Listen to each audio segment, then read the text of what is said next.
Hi, I'm Dan Rivera, worship pastor at Southeastern University in Lakeland, Florida. Today's verse is John 15:2. Listen to the words of Jesus. He cuts off every branch in me that bears no fruit, while every branch that does bear fruit, he prunes so that it will be even more fruitful. It was our anniversary, so I took my wife to a nice restaurant to celebrate. While waiting for the table, the head of wine and beverage just started some small talk with us.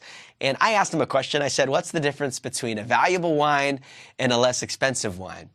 And he started to describe a variety of grape grown on an island in the Mediterranean called Santorini. Now, Santorini is only a place I've heard of that has great vacations.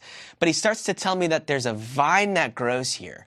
It grows on the side of a cliff, and they are scorched by the sun, punished by wind, and beaten with salt water. It's a difficult place for fruit to grow. After withstanding all of these conditions, the fruit isn't even considered mature until 15 years of continual growth. And in this sort of pressure, in this sort of condition, it creates some of the most valuable grape varietals money can afford. In our verse today, it's important to understand that God's pruning process is not punishment. It's discipline. And the subtle difference between these two things is that discipline always makes us better.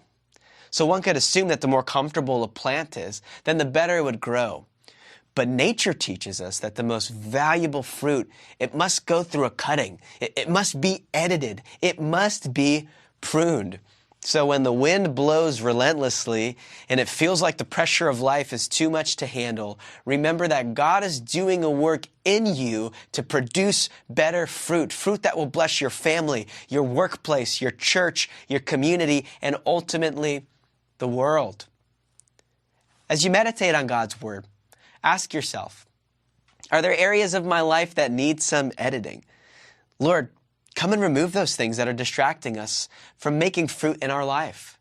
Now, some of us might be experiencing incredible hardship and difficulty as we read this verse.